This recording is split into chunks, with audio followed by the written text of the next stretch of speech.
Thanks for coming today. Braxton Miller update. He's down getting surgery. I think he met with a doctor. I got a text this morning from him. And he met with, I believe, Dr. Andrews today. And surgery is set for tomorrow. Is that correct, Jerry? That's correct. And JT and Cardell have responded very well. The biggest issue I see, or the positive we have right now, is we have a good 1 and 2 group of wide receivers that are just rotating out. There's really not a set 1 or 2. We'll list a starting depth chart, I imagine, tomorrow. But the nice thing is that I can see 6 that will be game ready for us. And I'll answer any questions for you. Front row left, Lori. You had said last year that one of the pivotal moments in your season was the injury to Christian Bryant. I know the circumstances are different, but did anything about the way that played out inform how you've handled Braxton's injury?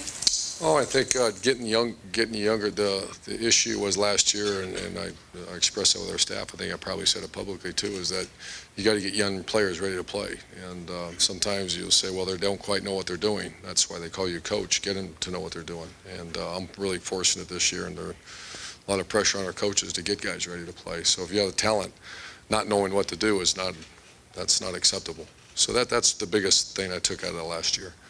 Did you have any relationship with Keenan Reynolds? I only ask because he says he was a big fan of yours and wanted to play for you with the Gators. Keenan Reynolds. The Navy quarterback? Oh, I'm sorry. Yeah, I'm a big fan of his too.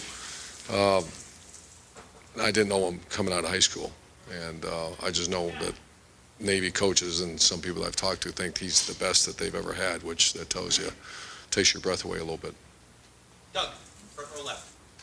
Urban, had a couple different battles in the preseason. Where do you stand with the other 2 spots in the offensive line and the other starting corner spot? Left guard's not named yet, and it's not because of ability. It's just the guy hasn't separated himself. So in the hunt are still Joel Hill, Billy Price, Tony Underwood.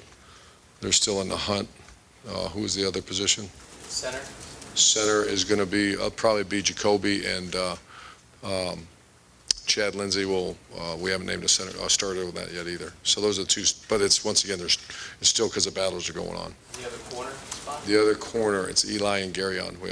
They haven't separated themselves yet either, which is a good sign. They'll both play. So is that to have competition still in game week?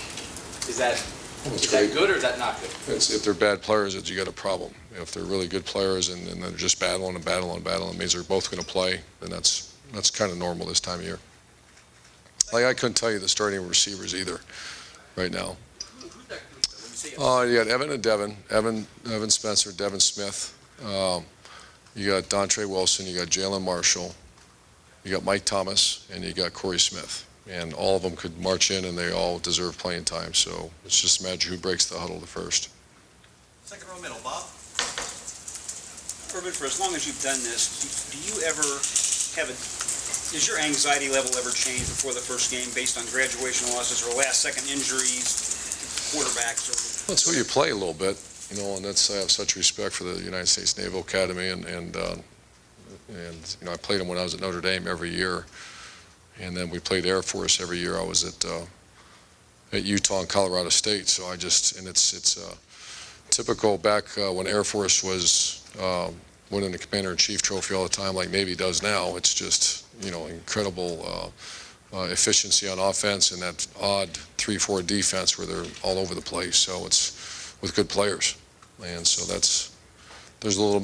I use the term anxiety a little bit more this year just because of who we're playing and the quarterback and the skill that they have. Does your excitement, you still get excited the first week like you did 10 years ago or whatever?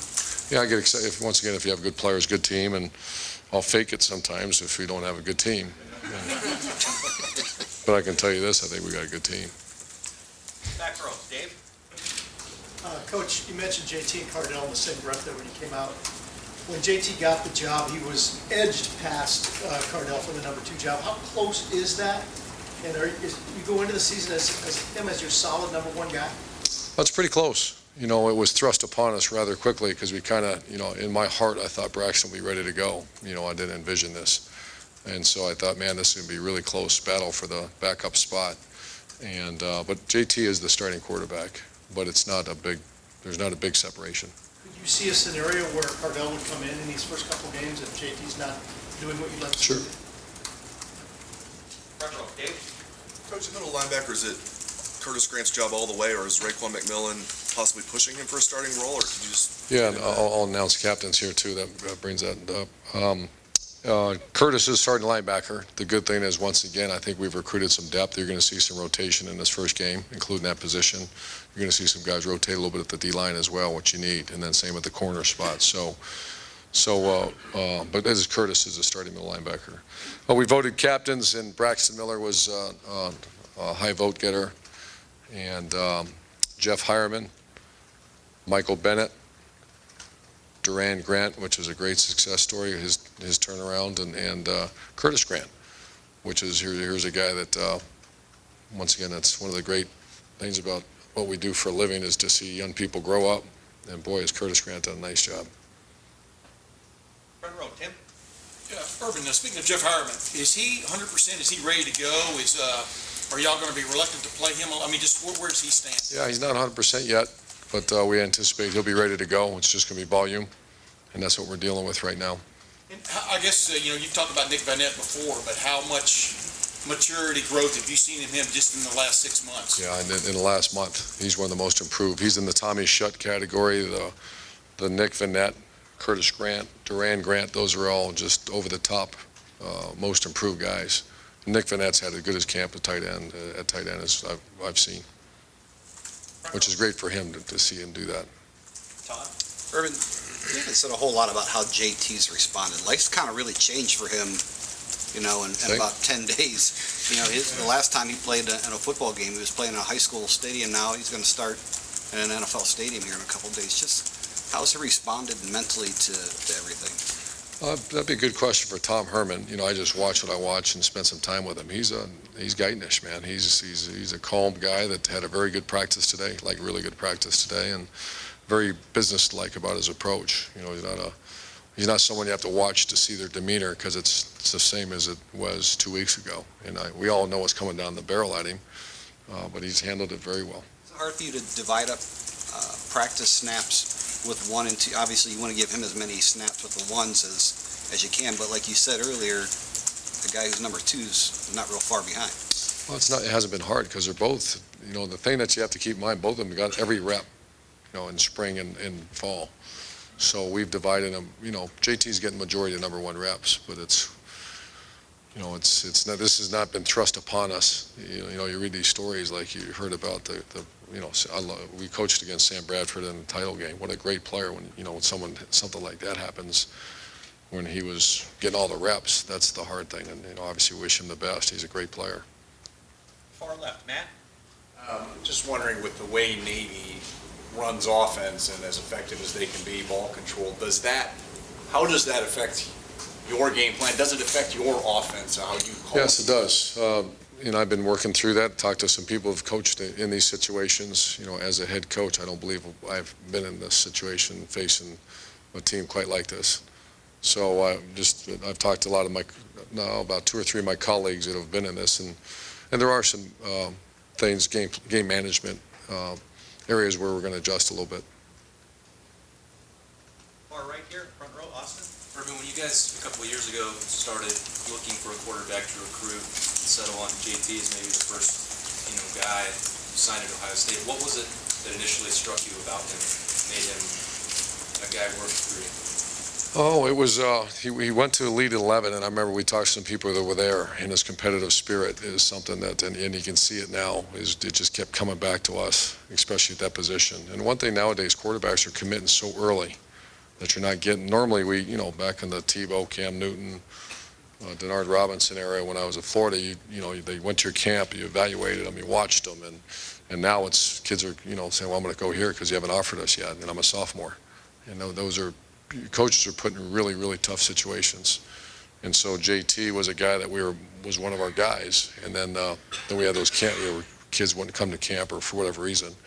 And then we just did as much homework as we could, and he decided he's the one that we wanted.